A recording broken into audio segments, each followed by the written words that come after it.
तो case study number 23 start कर रहे हैं हम। चलो पहला क्वेश्चन क्या पूछना है हमारे से, what was the maximum amount of remittance that was allowed to Lirends private limited without prior approval of RBI. कहता है बिना आरबीआई के अप्रूवल के बताओ उसके पास कोई रेमिटेंस कितनी अमाउंट मैक्सिमम और कर सकता है वो। तो हमारे के लिए चेक करना पड़ेगा लिरेंडस प्राइवेट लिमिटेड का केस। ये रहा पेमेंट ऑफ कमीशन, इसने ना कमीशन पे करा 23,500 पाउंड का, और अपने पास डाटा है पाउंड के अंदर, और हमारी जो जो हमारे को डाटा दिया होता है, हमारे को जो डाटा गिवन है वो पाउंड के अंदर दिया हुआ है, और जबकि हमारी जो लिमिट होती है वो डॉलर के अंदर है। ठीक है, तो हम क्या करेंगे, डॉलर के अंदर इसको कन्वर्ट कर लेंगे। 23,500 हमारे पास पाउंड है। अब कमर्शियल प्रॉपर्टी के लिए आपने इसको कमीशन पे करा है, आपको पता है फेमा एक्ट के अकॉर्डिंग कमीशन कितना अलाउड है, 5% ऑफ कॉस्ट और 25,000 विच एवरेज हायर अलाउड होता है। अब 4.2 करोड़ है, 4.2 करोड़ को आप क्या करो, इसका 5% करो और 70 से डिवाइड करो। 70 से डिवाइड करके क्या आ गया अपना आंसर 30,000। तो उसने यही पूछा था मैक्सिमम अमाउंट ऑफ कमीशन कितना हो सकता है बिना अप्रूवल के।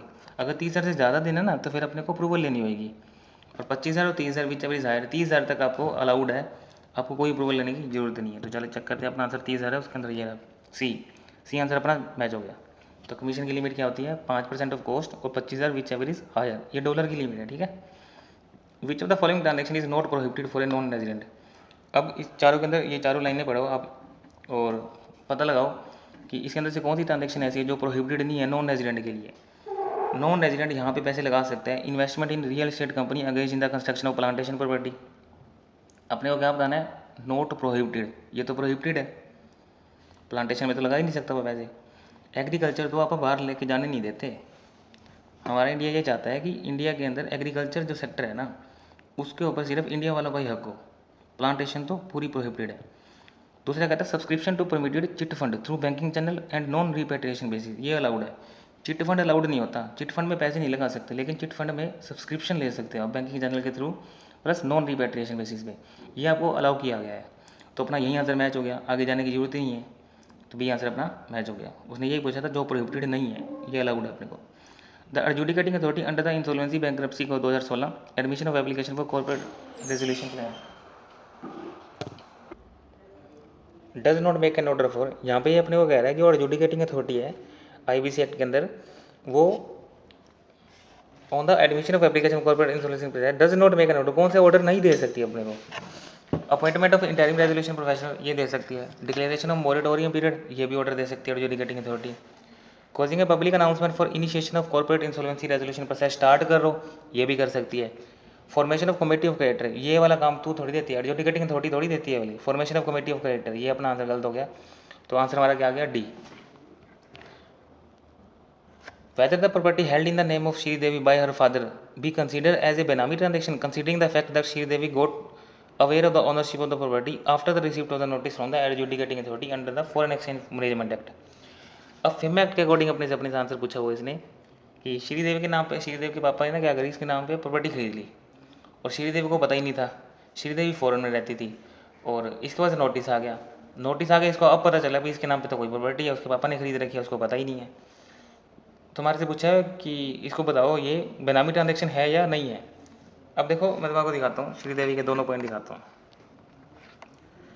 श्रीदेवी कौन है, she is a person resident outside India in the possession of immovable property in India and how she obtain that property in her name is not known.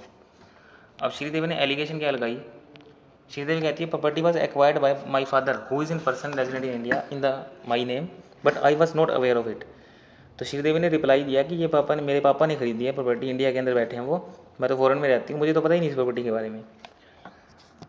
अब देखो सिर्फ इतनी बात से हम इसको बेनामी ट्रांजेक्शन ना बोल नहीं सकते वैसे, लेकिन अपना जो आंसर है इंस्टीट्यूट ने यही मानना है कि अब ना यहाँ पर मेरा जो व्यू है वो ये है कि यहाँ पर ना सोर्सेज तो नॉन है या अननोन है ये नहीं बताया।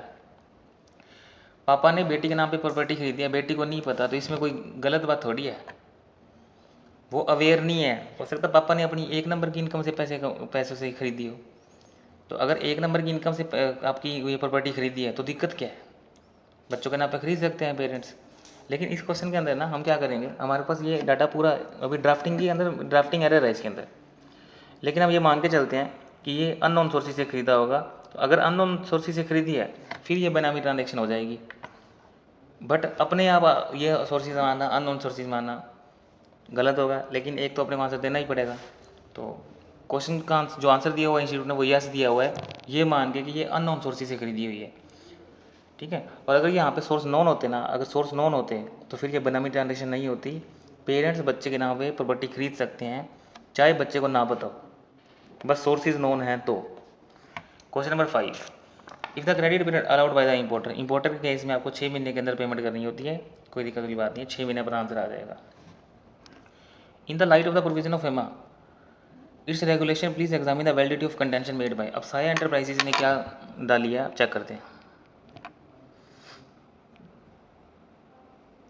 साया enterprises received payment from a person resident outside India in UK pound without a corresponding inward remittance। ओहो ये गलती कर दी इसने पेमेंट रिसीव्ड करी बिना इनवर्ड रेमिटेंस के। बिना इनवर्ड रेमिटेंस मतलब बैंकिंग चैनल के थ्रू पैसे नहीं लिए, यहाँ गड़बड़ कर दी। और वो बोल क्या रही है, रिप्लाई में क्या दिया उसने, वो कहती है पेमेंट वाज, साई एंटरप्राइजेज क्या कह रहे हैं वो, payment was received bye US through authorisation person and invoice was also issued in the UK pound produced, inward remittance could not be produced. Inward remittance के बगैर आप पेमेंट रिसीव नहीं कर सकते, गड़बड़ होगी आपसे।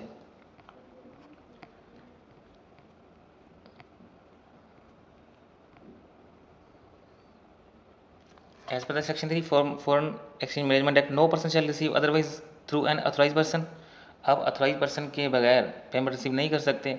और अगर आपने बिना इनवर्ड रेमिटेंस के पैसे ले लिए तो ये मान लिया जाएगा कि आपने ऑथराइज डीलर के अलावा मोड में पेमेंट रिसीव्ड कर ली, तो shall be deem to have received such payments otherwise then through an authorised person.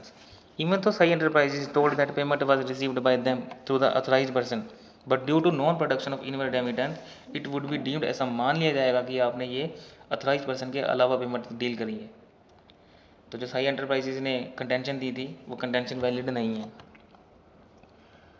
अब किसकी कंटेंशन चेक करनी है अपने को, नेक्स्ट बंदे की, राज की।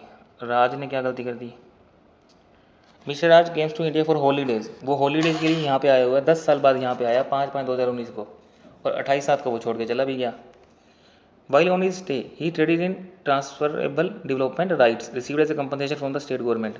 TDR में उसने करी है, वो यहाँ पर हॉलीडे पर्पज़ के लिए आया हुआ है।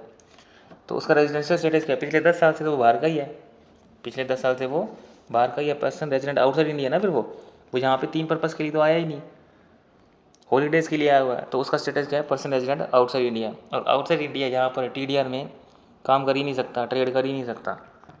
जबकि राज क्या कह रहा है, कहता मैं तो रेजिडेंट ऑफ इंडिया हूँ। भाई पर्सन रेजिडेंट इंडिया कैसे हो गया तू, पर्सन रेजिडेंट इंडिया है ही नहीं। वो कहता मेरे लिए प्रोहिबिटेड नहीं है, भाई प्रोहिबिटेड है, नहीं कर सकता तू ये ट्रांजेक्शन। तो सारा ये लिख दिया इसने। इवन तो stay of the Raj during the course of proceeding financial year is more than 182 days, चाहे 182 दिन से ज़्यादा रहा वो, लेकिन जो उसका पर्पस है ना वो पर्पस हॉलीडे था। Note as one of the offers mention, residential status उसका पर्सन रेजिडेंट आउटसाइड इंडिया माना जाएगा। 182 दिन से ना ज़्यादा रहा वो, यहाँ पर देख के आप चुप मत हो जाना।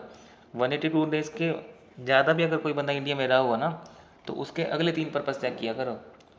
कोई बंदा फॉरेन में रहता है, वो इंडिया में आया, 182 दिन से ज़्यादा इंडिया में रहा, फर्दर वो चेक करो कि क्या वो एम्प्लॉयमेंट के लिए आया है, या फिर वो बिजनेस के लिए आया है, या फिर वो अनइंटेंशन पीरियड के लिए आया है, अनसर्टेन पीरियड के लिए आया है।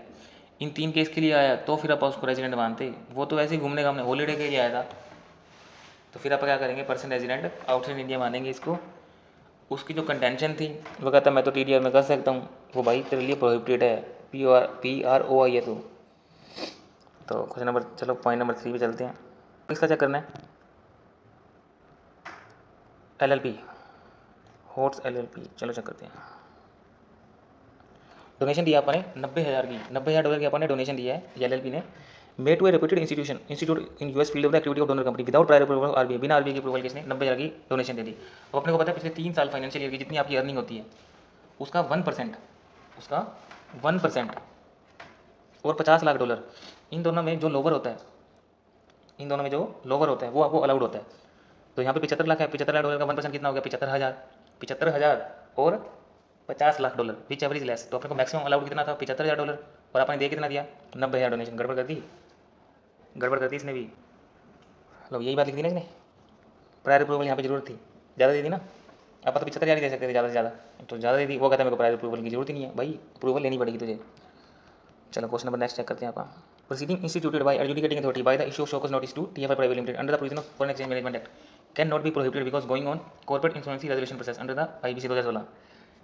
अब जब भी आपके ऊपर IBC चल रहा हो तो जो प्रोसीडिंग्स होती हैं मोरेटोरियम पीरियड में प्रोसीडिंग प्रोहिबिटेड होती हैं। जब आपके ऊपर CIA पे चल रहा हो तो आप किसी भी टाइप की प्रोसीडिंग नहीं कर सकते।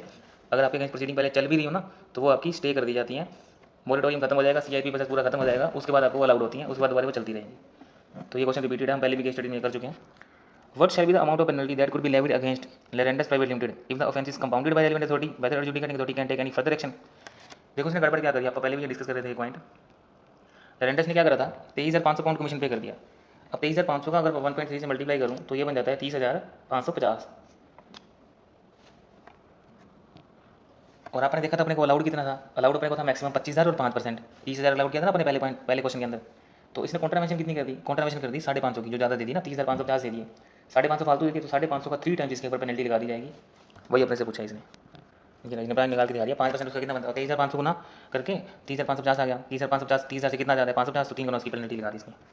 चलो अगला क्वेश्चन देखते हैं। अगला उसने क्या पूछा था, अगर आपने कंपाउंडिंग कर ली, देखो अगर आपका कोई भी ऑफेंस कंपाउंड हो जाता है ना तो वो काम आपकी वो फाइल वहीं बंद हो जाती है, उसके बाद कोई भी फर्दर एक्शन नहीं लिया जाता। आपके अगेंस्ट किसी भी टाइप की कोई प्रोसीडिंग फर्दर प्रोसीडिंग किसी भी टाइप की इनिशिएट नहीं करेंगे अगर आपका ऑफेंस कंपाउंडिंग हो जाता है तो। और क्वेश्चन नंबर 8 पूछा था उसने, बेस्ड क्या पूछा है, the property own by Sridevi was acquired by his father but Sridevi was not aware of the ownership of such property. Examine the statement of light of the provision. जो भी as per the regulation 3 foreign exchange management NRI OCI acquire कर सकता है immovable property in India other than agriculture plant, provided consideration आपका mode में होना चाहिए banking channel के थ्रू। ठीक है, बैंकिंग चैनल के through. Provided further no payment for any transfer of immovable property shall be made either by traveller cheque foreign currency notes any other mode other than specified permitted under this clause. Provision of Benami property act, benami transaction का meaning लिख दिया इसने। Immovable property is paid by father of Sridevi, owner उसकी श्रीदेवी है। Sridevi NRI can acquire property in India only if consideration was same is through the mode specified above. Since the consideration is paid by her father, it can be considered that it would have been paid in Indian rupees. अब ना इसने ये FEMA के according पूछ लिया अपने से। FEMA के अकॉर्डिंग इसका आंसर क्या बनता है। अब मेरे को अगर फेमा के अकॉर्डिंग इसका आंसर देना है तो इसमें श्रीदेवी कौन है, नॉन रेजिडेंट है। अब नॉन रेजिडेंट इंडिया के अंदर प्रॉपर्टी एक्वायर कर सकती है, कोई दिक्कत नहीं है, प्रोवाइडेड कि उसकी पेमेंट बैंकिंग चैनल के थ्रू प्रिस्क्राइब्ड मोड दिए हुए हैं उसके थ्रू पेमेंट होनी चाहिए, उसके थ्रू पेमेंट होनी चाहिए।